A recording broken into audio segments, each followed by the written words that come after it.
ఈరోజు కథ మూడు బొమ్మలు. అనగనగా ఒక రాజకుమారుడు.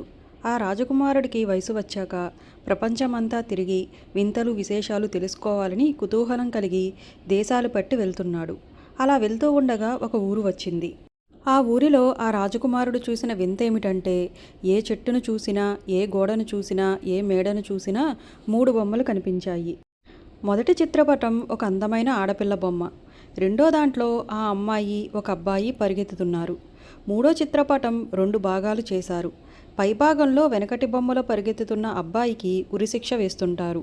క్రింది భాగంలో అతనికే ఆ అమ్మాయి పూలమాల వేస్తుంటుంది. కొత్తగా వచ్చిన రాజకుమారుడికి ఈ బొమ్మలేమిటో అర్థం కాలేదు. ఆ రాత్రికి ఆ ఊర్లో పెదరాసి పెద్దమ్మింట్లో బస ఏర్పాటు చేసుకున్నాడు రాజకుమారుడు. భోజనాలు చేశాక రాజకుమారుడు తను చూసిన వింతను చెప్పి, ఏంటా విశేషము అని అడిగాడు. అదా నాయనా అని ఇలా చెప్పడం మొదలుపెట్టింది పెదరాసి పెద్దమ్మ. ఈ ఊరు రాజుగారికి ఒక కూతురు ఉంది. ఆమె చాలా అందగత్తె. ఆమెకు రాజుగారు చిన్ననాటి నుంచి కత్తిసాము, వేట మొదలైన విద్యలు నేర్పించాడు. ఆమెకు పెళ్ళంటే ఇష్టం లేదు, కానీ రాజుగారి మనసు కష్టపడుతుందేమోనని పెళ్లి చేసుకుంటానని, తనను పరుగు పందెంలో ఓడించిన వారిని పెళ్లి చేసుకుంటానని చెప్పింది. ఇప్పటికీ అనేక మంది ఆమెను పెళ్లి చేసుకుందామని వచ్చారు. కానీ అదేం మహత్తో కానీ ఆమెను ఎవరూ ఓడించలేకపోయారు. పందెంలో ఆమె ఒక షరతు పెట్టింది. అదేంటంటే, పందెంలో ఓడిపోయిన వారికి ఉరిశిక్ష, ఆమెను ఓడించిన వారితో వివాహం. ఇప్పటికి నీకు అర్థమై ఉంటుంది అనుకుంటాను. మొదటి బొమ్మ రాజకుమార్తె, రెండో బొమ్మలో ఆమెతో పందెంలో పాల్గొనుట, మూడవ దానిలో పైభాగంలో ఓడిపోతే ఉరిశిక్ష, క్రింది భాగంలో పందెంలో గెలిస్తే ఆమెతో పెళ్ళి. ఈ మూడు బొమ్మల అర్థం అన్నమాట అని చెప్పింది. పెదరాసి పెద్దమ్మ ఇలా చెప్పేసరికి రాజకుమారుడికి ఏమైనా సరే ఆమెను పెళ్లి చేసుకోవాలి అని నిశ్చయించుకున్నాడు. మరి ఆమెను ఎలా పెళ్లి చేసుకోవాలో ఏమీ తోచక అలా షికారుకు బయలుదేరాడు. ఆలోచిస్తూ రాజకుమారుడు తనకు తెలియకుండానే అడవిలోకి ప్రవేశించాడు. తల ఎత్తి చూస్తే చుట్టూ అడవి. కొద్ది దూరంలో కొన్ని పక్షులు వలలో చిక్కుకుని ఉన్నాయి. బోయవాడు ఎక్కడికి వెళ్ళాడో మరి ఆ చుట్టుపక్కల లేడు.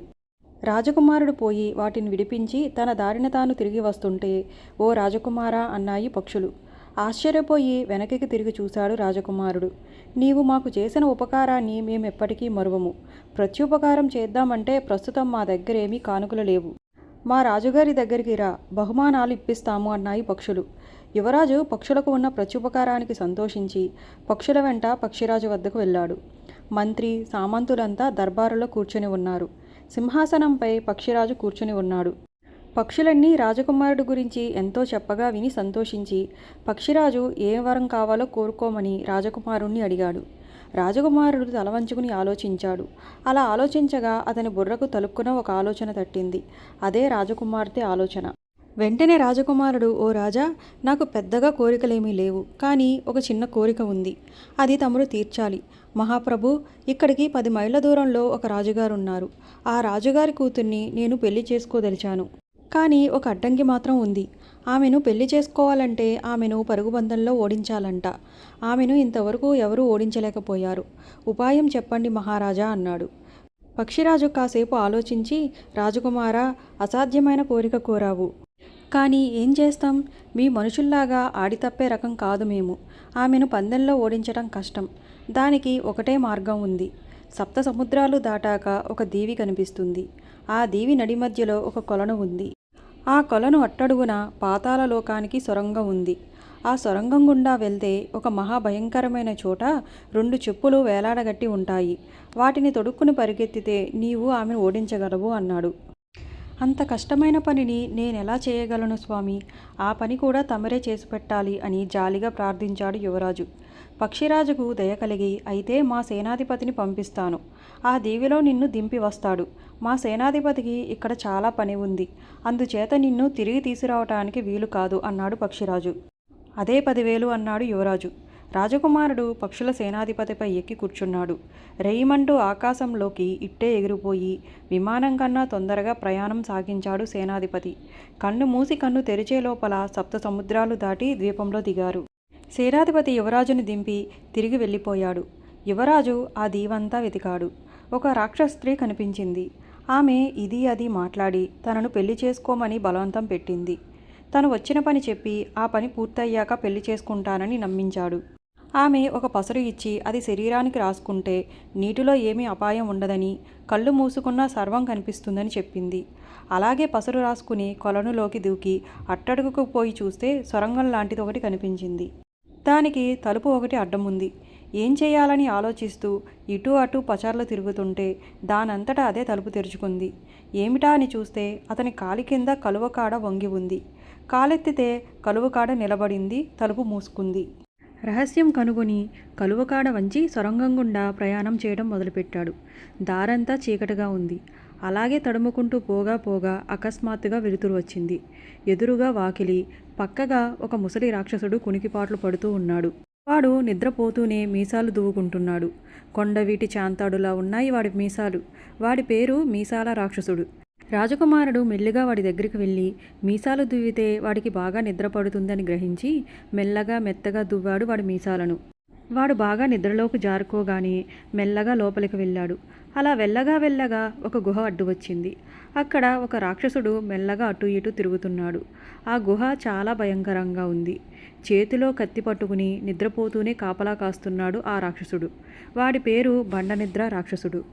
ఆ గుహ మధ్యలో 2 చెప్పులు పక్షిరాజు చెప్పినట్లుగానే కట్టబడి ఉన్నాయి. నడిచి వెళ్దామంటే కింద నేల మీద బుసలు కొడుతూ పాములున్నాయి. తేళ్ళు, మండ్రకప్పలు తిరుగుతున్నాయి. రాక్షసున్నైతే కరవవు గాని రాజకుమారుణ్ణి కరుస్తాయిగా అవి. అందుచేత ఏం చేద్దామా అని ఆలోచించి ఒక గూడు ఎక్కి రాక్షసుడు అక్కడికి వచ్చినప్పుడు వాడి భుజాల మీదకెక్కి కూర్చున్నాడు. వాడికి మెలకువ వస్తే వెంటనే తల నరకాలని కత్తి సిద్ధం చేసుకుని ఉన్నాడు. కానీ వాడి బండనిద్ర రాక్షసుడాయే వాడికి మెలకువ రాలేదు. సరిగ్గా గుహ మధ్యకి వచ్చేసరికి రాజకుమారుడు చెప్పులను అందుకున్నాడు. మళ్ళీ గూటి దగ్గరికి రాక్షసుడు వచ్చినప్పుడు గూట్లోకి దూకాడు.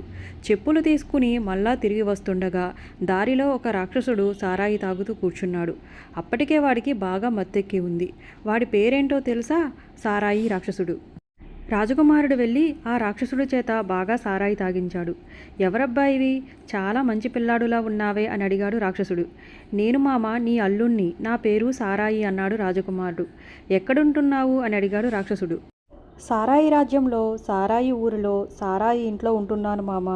మా ఇంట్లో చాలా సారాయి ఉంది. వస్తావా మావయ్య, తీసుకువెళ్తాను అని టోకరా వేశాడు రాజకుమారుడు.